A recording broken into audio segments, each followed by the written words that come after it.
L'évangile de Marc, que nous lisons en cette année B, nous dit que le Seigneur Jésus, après leur avoir parlé, fut enlevé au ciel et s'assit à la droite de Dieu. 40, nous le savons bien, est un nombre symbolique. Ici, cette durée marque le temps qui a été nécessaire aux apôtres pour accueillir la réalité de l'événement dont ils étaient les témoins, à savoir la résurrection du Christ. D'ailleurs, les récits d'apparition que nous avons lus cette année, le 2e et le 3e dimanche de Pâques, l'apparition aux apôtres puis à Thomas et la rencontre des disciples d'Emmaüs avec le Christ, attestent que la résurrection n'allait pas de soi, et qu'il a fallu ce temps pour que les apôtres passent du doute à la foi et reconnaissent les signes de la présence du Christ ressuscité. Évangile de Jésus-Christ selon saint Marc. En ce temps-là, Jésus ressuscita se manifesta aux 11 apôtres et leur dit : Allez dans le monde entier, proclamez l'évangile à toute la création. Celui qui croira et sera baptisé sera sauvé. Celui qui refusera de croire sera condamné. Voici les signes qui accompagneront ceux qui deviendront croyants. En mon nom, ils expulseront les démons, ils parleront en langue nouvelle, ils prendront des serpents dans leurs mains, et s'ils boivent un poison mortel, il ne leur fera pas de mal.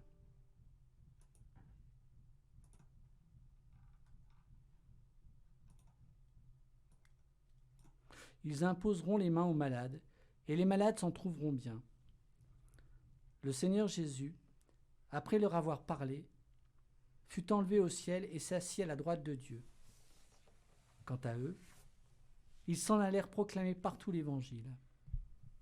Le Seigneur travaillait avec eux et confirmait la parole par les signes qui l'accompagnaient. Acclamons la parole de Dieu. Aujourd'hui, nous devons avoir un cœur joyeux.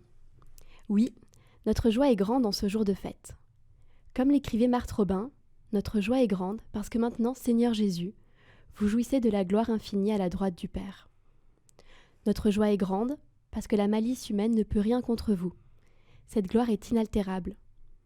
C'est pour toujours que Marie, Saint Joseph, les anges et les bienheureux chanteront l'Éternel Hosanna. Grande est notre joie parce qu'avec cette ascension, nous savons que nous avons une place auprès de Dieu. Que là est aussi notre patrie, notre terre, notre famille. En Dieu, dans la Trinité éternelle, il y a de l'espace pour vous, pour moi, pour tout homme. L'ascension est l'irruption de l'humanité au ciel, au plus profond de la Trinité. Cette fête de l'ascension doit raviver en nous le désir du ciel, qui doit être notre carburant de la vie sur terre. Sainte Thérèse d'Avila nous invite à désirer le ciel. Elle écrit que notre plus grand désir doit être celui de voir Dieu. Regarder vers le ciel, contempler l'au-delà, comme le rappelle le père Joël Guibert dans le magazine Famille chrétienne de cette semaine, doit nous permettre de découvrir le sens profond de notre vie ici-bas. Sans une attention aux réalités éternelles, l'homme est comme amputé de son humanité. C'est guidé par le désir du ciel que nous pouvons mener une vie pleinement chrétienne.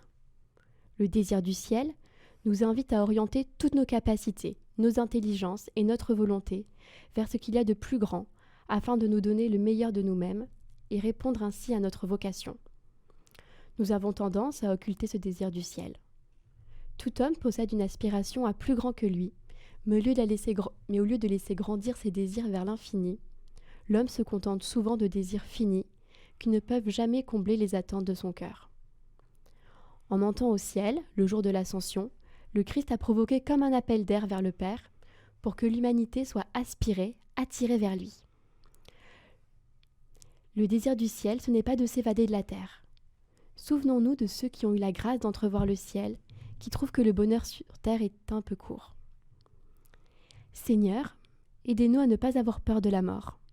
Aidez-nous à devenir des assoiffés d'éternité. En ces temps de pandémie, où l'on constate que l'homme postmoderne a une peur obsessionnelle de la mort, aidez-nous, Seigneur, à ne pas la redouter.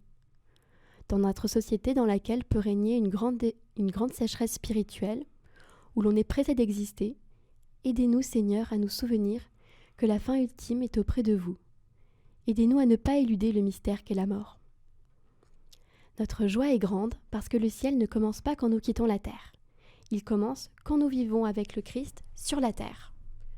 Croire à l'ascension, c'est vivre les espoirs et les déceptions, le bonheur et la souffrance, le travail et le repos, le mariage et le célibat, la vie personnelle et la vie sociale, avec le Christ, qui nous unit au Père dans le Saint-Esprit. Vivre au ciel, c'est prier avec le Christ, être unis à lui par les sacrements, en particulier l'Eucharistie, nous accueillir les uns les autres, nous rendre service, nous réconcilier et faire un monde nouveau avec lui. Seigneur, aide-nous à faire chaque chose comme si notre salut en dépendait, comme le disait Madeleine Delbrel. L'éternité, au cœur de l'histoire humaine, nous y avons accès à travers les choses les plus simples du quotidien. Notre joie est grande parce que Jésus retourne au ciel en laissant le monde sans quitter le monde.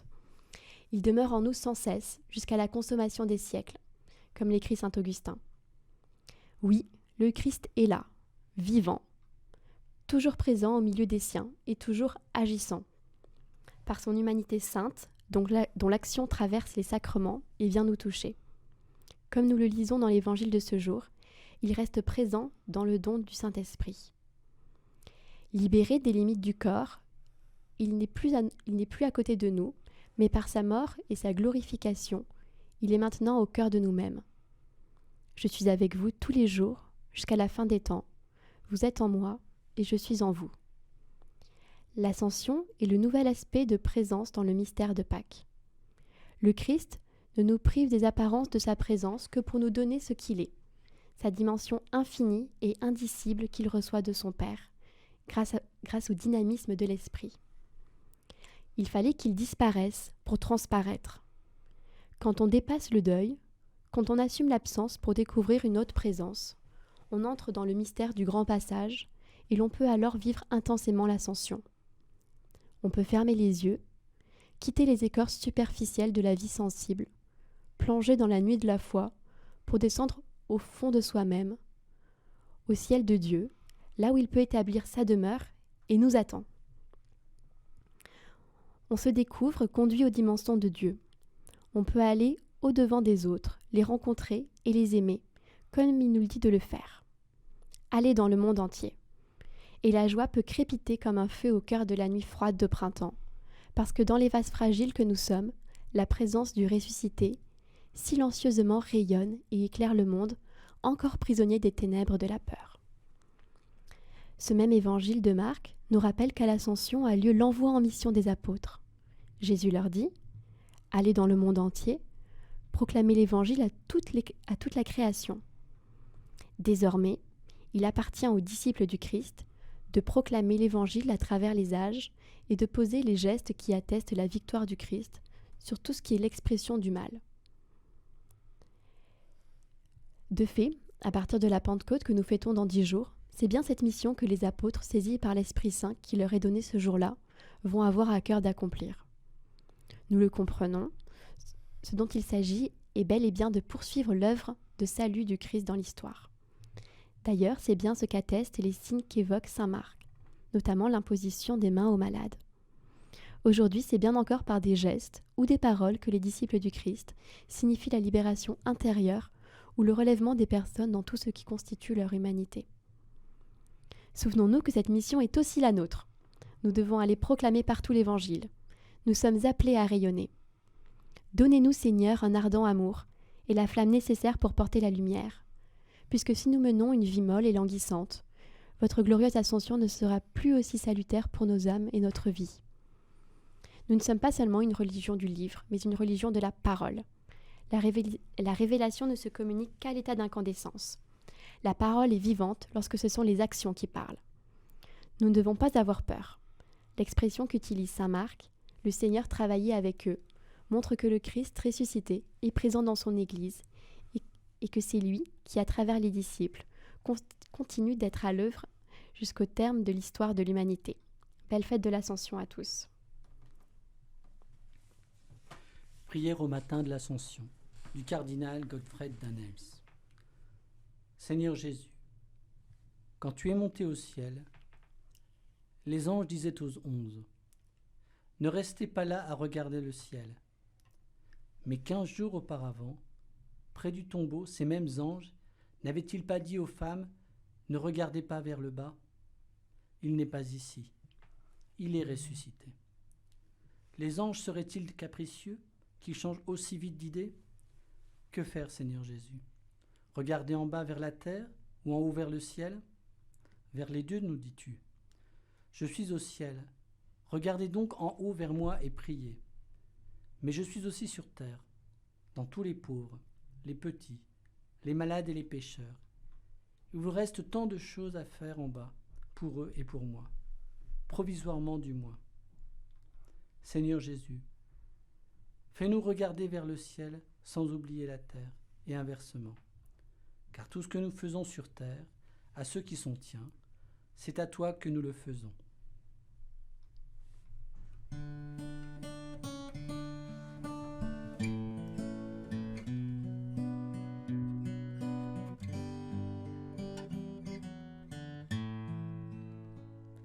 Notre cité se trouve dans les cieux. Nous verrons l'épouse de l'agneau, resplendissante de la gloire de Dieu. Céleste Jérusalem, l'agneau deviendra notre flambeau. Nous nous passerons du soleil. Il n'y aura plus jamais de nuit. Dieu répandra sur nous sa lumière. notre cité se trouve dans les cieux. Nous verrons l'épouse de l'agneau, resplendissante de la gloire de Dieu. Céleste Jérusalem, et maintenant voici le salut, le règne et la puissance de Dieu. Soyez donc dans la joie, vous les cieux. Il régnera sans fin dans les siècles. Notre cité se trouve dans les cieux. Nous verrons l'épouse de l'agneau, resplendissante de la gloire de Dieu. Céleste Jérusalem.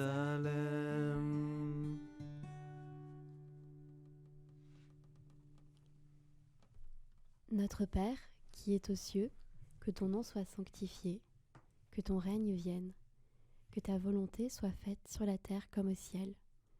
Donne-nous aujourd'hui notre pain de ce jour. Pardonne-nous nos offenses, comme nous pardonnons aussi à ceux qui nous ont offensés, et ne nous laisse pas entrer en tentation, mais délivre-nous du mal. Au nom du Père, et du Fils, et du Saint-Esprit. Amen.